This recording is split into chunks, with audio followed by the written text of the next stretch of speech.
इंसान की असली पहचान उसके इंसानियत को देख कर लगाया जाता है। कुछ व्यक्ति जो शुरू से साफ दिल के होते हैं और अपनी अच्छाइयों के चलते दूसरों की भलाई करते हैं, मगर कुछ व्यक्ति ऐसे भी हैं जो अपने पीछे छुपे हुए कड़वे सच को औरों से दबा कर रखना चाहते हैं।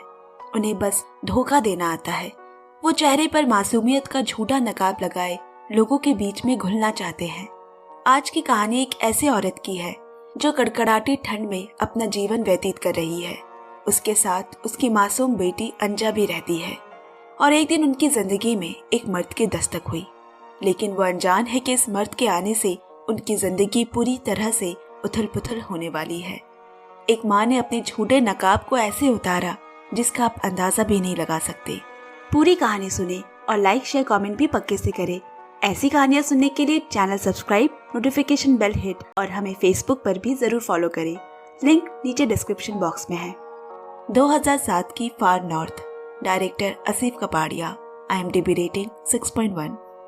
सेवा और उसकी बेटी अंजा साइबेरिया की ठंड से भरी जगह पर रहते हैं। कहने को अंजा साइवा की बेटी है, मगर सच्चाई यह है कि अंजा जब छोटी थी तब साइवा ने उसे गोद लिया था, उसका पालन पोषण किया। साइवा की बदौलत आज अंजा जिंदा और सुरक्षित है, लेकिन साइवा का बचपन कुछ खास नहीं गुजरा है। जिस वक्त उसका जन्म हुआ तभी कबीले के धर्माधिकारी ने बता दिया था कि साइवा एक श्रापित बच्ची है। साइवा के श्रापित होने वाली बात कबीले के लिए मुसीबत खड़ी कर गई और उन सभी ने साइवा को कबीले से बाहर भेजने का निर्णय लिया।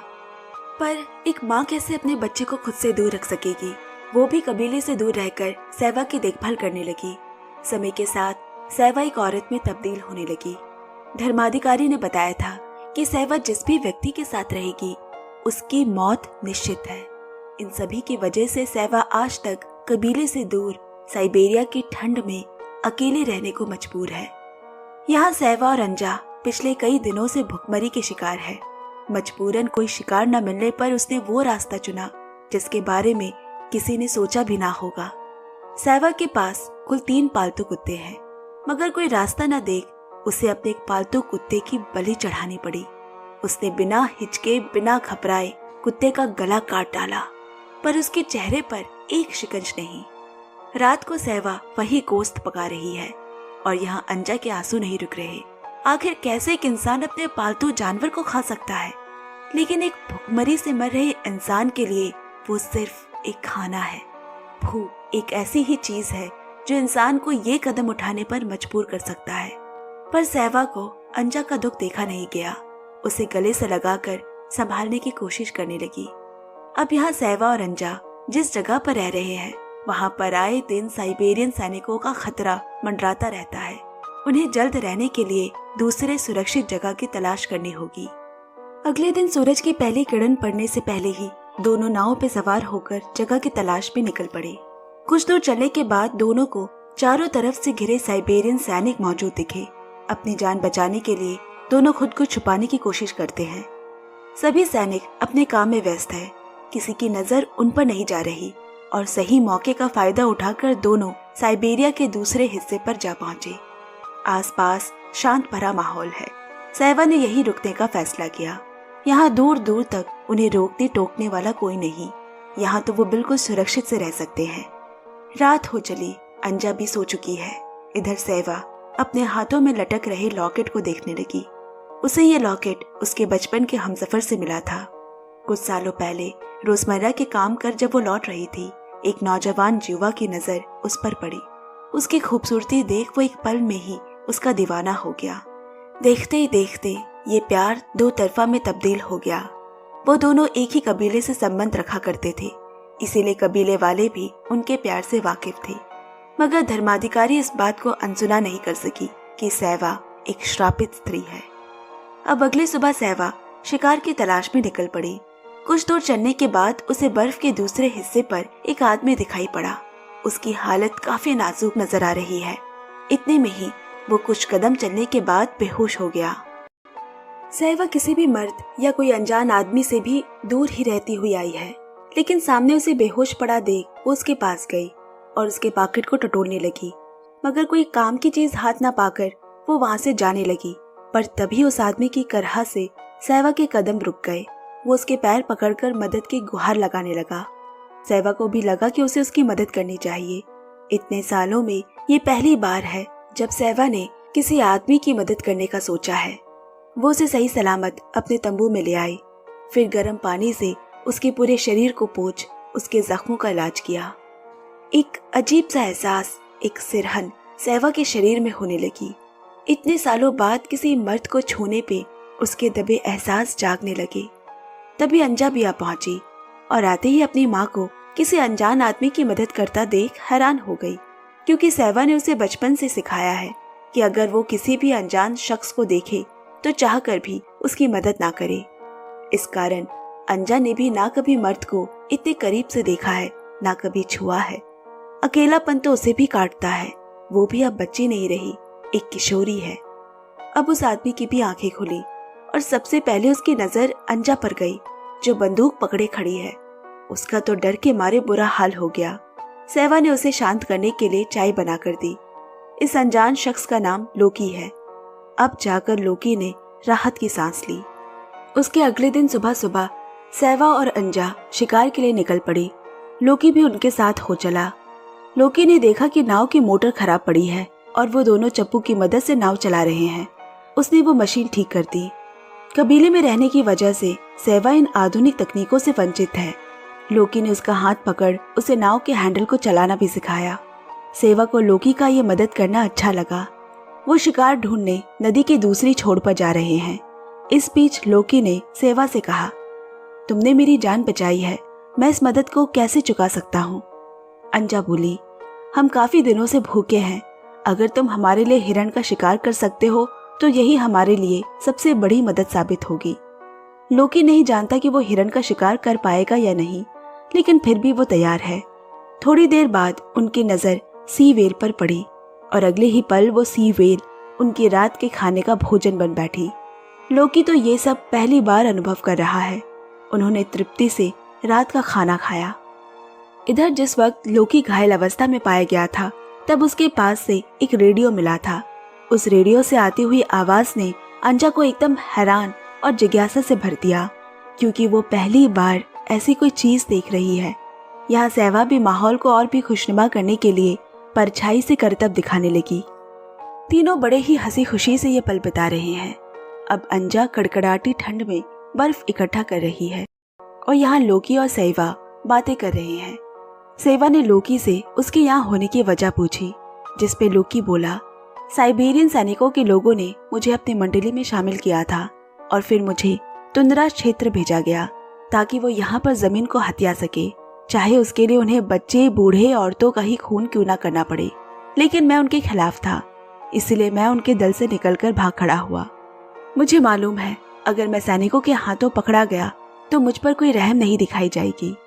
सैवा को ये सब जानकर लोकी के लिए बुरा तो लगा, लेकिन वो उसे अपने यहाँ नहीं रख सकती। वो बोली, तुम्हारा यहाँ रुकना हमारे लिए सही नहीं है, इसीलिए गर्मी के नजदीक आते ही तुम्हें यहाँ से चले जाना होगा। तब तक के लिए तुम हमारे साथ रह सकते हो। लोकी ने सैवा की इस बात पर हामी भर दी और फिर दोनों करीब आ गए। दोनों ही एक खिंचाव महसूस करने लगे और एक दूसरे में समाने ही वाले होते हैं कि तभी अंजा वहां आ गई। उन्हें इतने करीब देख उसे सीने में एक अजीब सी जलन महसूस होने लगी। अंजा की आंखों को देखकर ही बताया जा सकता है कि वो भी लोकी को पसंद करने लगी है और दोनों के बीच एक पतली सी दीवार बनकर सामने खड़ी हो गई। अंजा किसी भी हालत में लोकी को अपना बनाना चाहती है। वो जानबूझकर लोकी को उसके बाल कंघी करने को कहती है, जो कि हमेशा सैवा करती आई है। लोकी को अंजा पे ध्यान देता देख सैवा को ये सब अच्छा नहीं लग रहा। ये बात कहीं ना कहीं लोकी भी समझ रहा है। सुबह हो गई। अब लोकी अकेले ही हिरन का शिकार करने निकल पड़ा, लेकिन शिकार करते वक्त उसे दो सैनिकों ने पकड़ लिया। वो उसे कैद कर ले जाने लगे, पर नाव पे बैठने से पहले ही लोकी ने चालाकी से दोनों सैनिकों को मार गिराया और फिर उनका सामान चुराकर सैवा और अंजा के पास लौट आया। यहाँ सैवा परेशान है। उसे ये बात सता रही है। वो लोकी से उसके शापित होने वाली बात बताना चाहती है, मगर जब तक कि वो कुछ बोल पाती, अंजा ने उसकी बातों को काट खुद लोकी से बात करने लगी, घुलने मिलने लगी। इधर सैवा अपने उन सबसे दर्दनाक पलों को याद करने लगी। एक दिन जब वो अपने कबीले वापस आई, तब उसने पाया कि उसके कबीले के सभी लोगों को मार दिया गया है। सेवा घबराते हुए आगे बढ़ने लगी और तभी उसने देखा कि उसका हमसफर अभी भी जिंदा है, मगर वो सैनिकों की कैद में है। और फिर उसकी आंखों के सामने ही उसके प्यार को भी मौत के घाट उतार दिया। सेवा ये सब देख पूरी तरह टूट गई। एक झटके में उसकी पूरी जिंदगी उथल पुथल हो गई। धर्माधिकारी की बात सच निकली। एक एक कर सेवा ने उन सभी को खो दिया जो उसके पास मौजूद थे। सेवा की ये दर्दनाक कहानी यहीं पर खत्म नहीं हुई। अब उन सैनिकों की नजर उस पर है। खुद को बचाने के लिए वो जितना तेज हो सके भागने लगी, पर सेवा इतनी ताकतवर नहीं कि उन हैवानों के चंगुल से बच सके। उनमें से एक सैनिक उसकी ओर बढ़ने लगा। उसकी आंखें हवस से भरी हुई है और अगले कुछ पलों में उस हैवान ने अपनी इंसानियत की बलि चढ़ा दी। सेवा की इज्जत को लूट अपनी भूख मिटाने के बाद उसने सेवा को उसी बुरी हालत में छोड़ दिया। सेवा किसी तरह खुद को संभालते हुए अपने प्यार के पास जा पहुंची। वो उसे आखिरी बार अलविदा कहने आई है। तभी उसे तंबू से एक बच्चे की रोने की आवाज सुनाई दी। उसने उस मासूम सी बच्ची को सीने से लगा लिया। यही बच्ची अंजा है।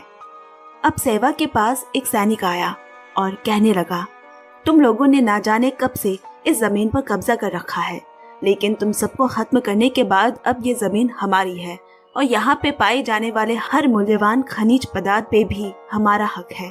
अगर तुम खुद को और इस बच्ची को जिंदा देखना चाहती हो तो हमें यहाँ का रास्ता बताओ। हम भटक चुके हैं। अब सेवा के पास उनकी मदद करने के अलावा कोई रास्ता नहीं बचा, लेकिन साथ ही साथ सेवा के दिमाग में कुछ और भी चल रहा है। कुछ देर बाद सभी सैनिक पहाड़ की चोटी पर जा पहुंचे। अचानक ढीली बर्फ की जमीन होने के कारण वो सभी नीचे ढलान की तरफ गड्ढे में जा गिरे। सेवा चाहती तो उन सभी की जान बचा सकती थी, लेकिन उसने अपना बदला पूरा किया। यही सब याद कर सेवा की आंखों में आंसू आ गए। अब सेवा कुछ दिनों के लिए कहीं बाहर जा रही है। दिन गुजरने लगे। यहाँ लोकी और अंजा की दोस्ती दिन पर दिन गहरी होने लगी। अंजा बोली, हमारे कबीले में हम दोनों के अलावा और कोई भी नहीं बचा। हम दोनों ही एक दूसरे के लिए सब कुछ है और एक दूसरे के रखवाले भी। सेवा और किसी पे भरोसा नहीं करती। सेवा वापिस आई। उन दोनों की नजदीकियां उसकी आंखों में चुभ रही है। उन्हें साथ देख उसे ईर्ष्या होने लगी। एक दिन सेवा अकेले ही शिकार पर निकल गई और यहाँ दोनों को एकांत में समय बिताने का मौका मिला। जिनकी उन्हें प्यास थी वो पूरी हो गई। दोनों एक दूसरे में विलीन होकर अपने प्यार को अंजाम देते हैं। अब अगली सुबह लोकी शिकार पे निकला और अंजा से किए वादे अनुसार उसने हिरन का शिकार कर अपने वादे को पूरा किया।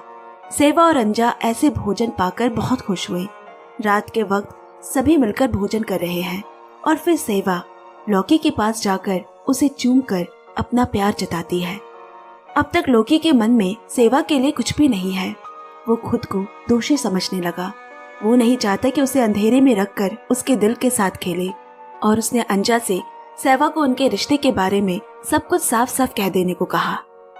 असल में अंजा गर्भवती है और उन दोनों ने ये फैसला किया है कि वो जल्द ही इस जगह को छोड़कर साथ में अपनी नई जिंदगी की शुरुआत करेंगे। अगली सुबह जब अंजा ने सेवा को ये बात बताई तो वो बिल्कुल टूट गई, मगर अंजा भी मजबूर है। जल्द ही उनके परिवार में एक बच्चे की दस्तक होने वाली है और बच्चे की परवरिश के लिए अंजा को एक नए कबीले की तलाश करनी होगी। अंजा ने सेवा को भी उनके साथ चलने को कहा, पर सेवा की चुप्पी ने अंजा को सब समझा दिया। सेवा ने भी लोकी से प्यार किया था, लेकिन उसने अंजा को चुना। अंजा तो इस फंसे दलदल से निकल जाएगी और पीछे सेवा इस बंजर जमीन पर अकेली रह जाएगी। उसी रात लोकी ने कहा, कल जब बर्फ जम जाएगी तो हम यहाँ से अपने एक नई सफर पर निकल पड़ेंगे। लोकी शिकार पर निकल पड़ा। ये अंजा और सेवा के साथ में आखिरी रात है। अंजा सफर के लिए अपना सामान इकट्ठा करने में लग गई।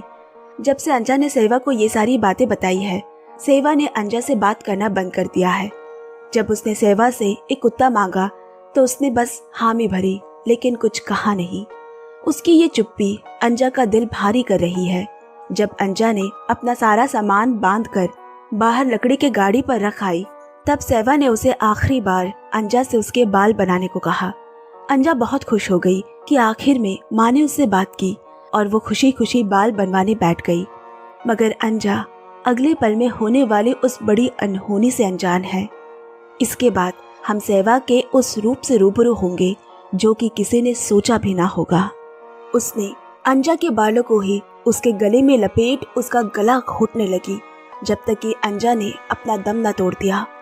सेवा ने धर्माधिकारी की उस बात को फिर से साबित कर दिया कि जो भी उसके साथ रहेगा उसकी मौत निश्चित है। लेकिन सेवा की हैवानियत अभी खत्म नहीं हुई है। अंजा की खूबसूरती की वजह से ही आज लोकी ने उसे दोबारा मुड़कर नहीं देखा, उससे वैसा प्यार नहीं किया। इसका बदला उसने आज अंजा के चेहरे से ले लिया। मरने के बाद भी अंजा को शांति नसीब नहीं हुई। सेवा ने एक चाकू से उसके चेहरे की खाल उधेड़ी और उसे अपने चेहरे पर लगाकर अंजा की तरह जवान और खूबसूरत दिखने की वो तमाम कोशिश करने लगी जिससे लोकी उसका हो जाए। जलन, ईर्ष्या, घमंड, मोह और काम ऐसी 5 असुरी शक्ति है जो इंसान की बुद्धि भ्रष्ट करती है और उसे शैतान बनने पर मजबूर कर देती है। यही असली शैतान है जो इंसान के अंदर ही छुपा बैठा है और ताक में रहता है कि कब इंसान अपने अच्छे कर्मों से भटके और वो उस पर हावी हो जाए। अब सेवा अंजा का चेहरा लगाए लेटी हुई है। जब लोकी शिकार से वापस आया उसने सेवा को अंजा समझकर उसके साथ हम बिस्तर होता है, लेकिन जल्द ही उसकी असलियत भी सामने आ गई कि वो अंजा के भेष में सेवा है। वो डर के मारे उसी हालत में वहां से भाग खड़ा हुआ। कहानी के अंत में सेवा अकेली में रोती हुई अपने चेहरे को नोचने लगी। ये उसने क्या कर दिया और ये साबित कर दिया कि सच में वो एक श्रापित है। इसी के साथ मैं ये कहानी यही समाप्त करती हूँ। धन्यवाद। कहानी अच्छे लगे तो लाइक, शेयर, कमेंट जरूर करें। जल्द मिलते हैं अगली कहानी के साथ। तब तक सुनते रहिए, सुनाते रहिए और चैनल को पक्के से सब्सक्राइब करें। Bye bye friends, love you and take care.